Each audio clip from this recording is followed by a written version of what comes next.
Death came to Jericho the moment Wednesday Addams arrived. Some victims never stood a chance. Just wrong place, wrong time. Others thought they were untouchable until they weren't. I'm Raphael CG. This is Wednesday Universe. And today, we're counting every single death from Wednesday Season 1.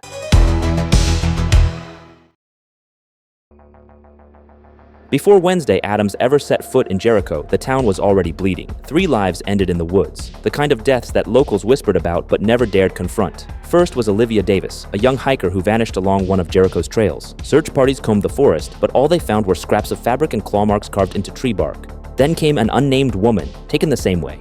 No witnesses, no clear cause of death, just the same brutal signature left behind in the shadows. And finally, Benjamin Clark, 78 years old, who walked into the woods armed with a rifle and a can of mace. Whatever he encountered that night, neither bullets nor bravado saved him. His body was torn apart, leaving behind only fragments for the coroner to piece together. The official report blamed a bear, but anyone who looked closely knew better. These weren't accidents, and they weren't random. Something ancient, feral, and patient was already stalking Jericho. 3 deaths, 3 warnings. But Ethan Hansen's death changes everything, not just because it's Wednesday's first glimpse of the Hyde, but because it sets the entire story in motion. The warning comes first. The rideshare driver tells him, "Don't go near the trails by Nevermore Academy."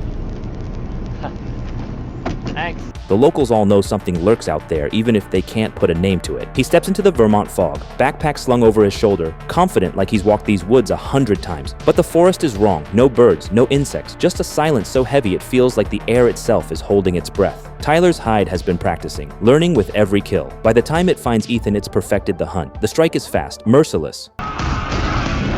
When Wednesday bolts out of Dr. Kinbot's office, she bumps into a man on the street. The moment her hand touches him, her psychic vision kicks in. She sees his death before it happens. He climbs into his truck like nothing's wrong, but distraction behind the wheel seals his fate. Just as Wednesday foresaw, the crash happens within minutes, leaving him dead on impact. Rowan Laslow believed he was saving Nevermore. Armed with his mother's decades-old prophecy, he was convinced Wednesday Addams would bring destruction to the school. But Rowan made one fatal mistake. He talked too much. During the Harvest Festival, he lures Wednesday into the forest. With a flick of his telekinesis, he slams her against a tree, pinning her helpless as he lays out his so-called mission. What are you doing? Saving everyone from you. I have to kill you. The prophecy shows Wednesday destroying the academy, he insists. Girl in the picture. That's you. Patient, calculating, probably already mapping out a dozen ways to escape, but she never gets the chance. From the shadows, the Hyde erupts.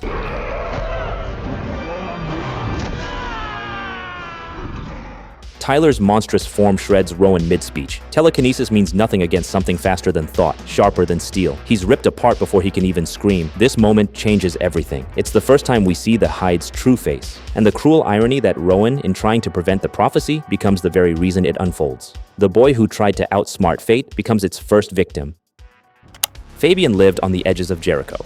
A drifter who made the abandoned Pilgrim Meeting House his shelter. While the town carried on, he survived on scraps and whatever he could quietly take. On Outreach Day, he slips into Uriah's heap. Enid offers him kindness, but Fabian's eye catches something else. A camera. He pockets it, not out of greed, but out of hope. For someone with nothing, even a stolen camera might mean a second chance. The Hyde is waiting. The attack is savage and efficient, and yet Fabian's death changes everything. The camera he stole keeps shooting through the chaos, capturing the monster in frame. Those images become the proof Jericho can't ignore.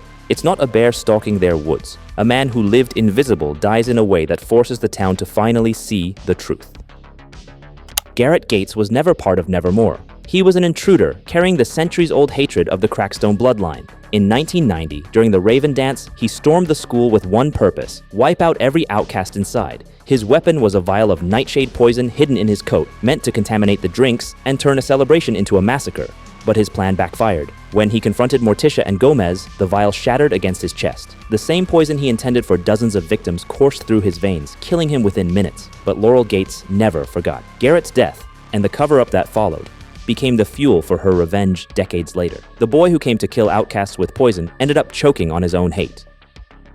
Dr. Valerie Kinbot genuinely cared for Tyler Galpin. As his therapist, she offered patience and a space where he could talk about his grief, his mother's death, the distance with his father, the weight he carried but never shared. With her, Tyler wasn't just another troubled kid. He was treated like someone worth saving. What Kimbot never realized was that she wasn't treating just a teenager. She was treating a Hyde. To her, Tyler's pain was human, not the mask of something far darker being manipulated from the shadows. When Wednesday barges into her office, Kimbot is caught off guard. Her denials are sincere, her confusion real. She isn't the one controlling the monster or being the monster. She's trapped in the same web.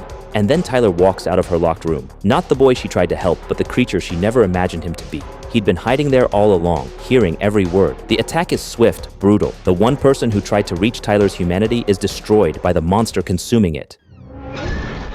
Dr. Reggie Anmar made his career among the dead, but his most defining act wasn't in revealing truth. It was in hiding it. 30 years earlier, when Garrett Gates died at Nevermore, Anmar signed off on a false report that buried the case and protected Jericho's powerful. For decades, he carried that lie. Paperwork filed, evidence twisted, the Gates family's grief dismissed as history. In Jericho, where reputation outweighed justice, his silence was just another day's work. But Laurel Gates never forgot, and when she returned, Anmar was near the top of her list. The murder was precise, after hours. In the morgue where he'd spent his life dissecting others, Laurel walked in. The irony was brutal. The man who once disguised murder was about to become a body himself. One clean shot to the head. Then she staged the scene. Cameras disabled. A forged note. Everything arranged to look like guilt finally caught up to him. For a coroner who spent 30 years making murders look like accidents, dying in what looked like a suicide was fitting. The man who buried the truth was buried himself. Cold, efficient, inevitable.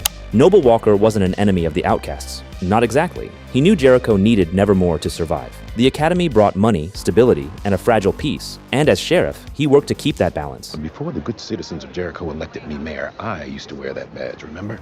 But 30 years earlier, he'd helped bury the truth about Garrett Gates' death. Now, as mayor, those things had circled back. When pieces of Laurel Gates' plan began to surface, Walker finally grew a conscience. He called Sheriff Donovan Galpin, arranging a meeting to share what he'd uncovered. For the first time in decades, he was ready to tell the truth. But Laurel was already watching. Her car struck first, slamming into him on the way to that meeting. For most men, that would have been the end. But Walker clung to life. Confined to a hospital bed, Laurel couldn't risk recovery. She slipped into his room, unplugged the machines keeping him alive, and waited. 2 attempts, 1 death. The man who spent a lifetime protecting Jericho's secrets finally tried to expose them.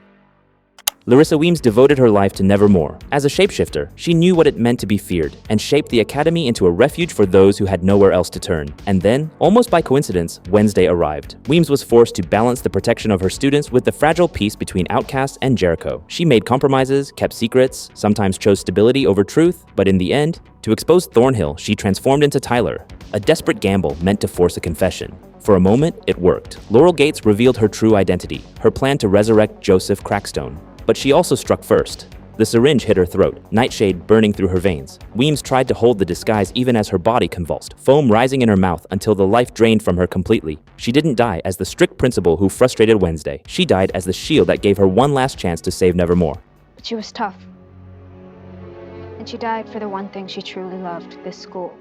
Joseph Crackstone should have stayed dead. For over 4 centuries, his bones rotted beneath Jericho while his legacy of hatred poisoned the soil above. But Marilyn Thornhill's scheme drags him back, a zealot reborn with unfinished business. What he sees is intolerable. Outcasts walking free, living without chains, daring to exist. To Crackstone, it's proof that his mission was never completed. He storms Nevermore Academy with supernatural strength and centuries of rage, determined to burn it to the ground with every student inside.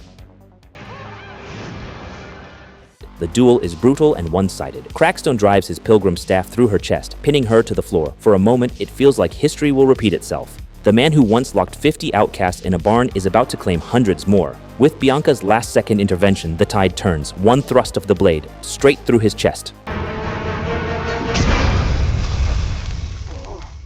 His body reduced to ash, centuries of hatred scattered to the wind. Long before Nevermore Academy, Jericho was already soaked in smoke and blood. Joseph Crackstone gathered 50 outcasts into a barn, chained them to the floor, and set it ablaze. 50 confirmed deaths in a single night, perhaps thousands more across his wider campaign. Among the victims was Goody Adams' mother. Goody escaped through a chimney hatch, but the memory of her mother burning alive defined her path. She tracked Crackstone down, struck him dead, and sealed his soul in a tomb that only her bloodline could open. That fire didn't just kill the outcasts. It left a scar on Jericho's history, one that would resurface centuries later when Crackstone clawed his way back, determined to finish what he started. So which Season 1 death shocked you the most? Drop it in the comments. And if you thought Season 1 deaths was brutal, Season 2 takes it even further. Click the video on your screen right now to see the full Season 2 kill count.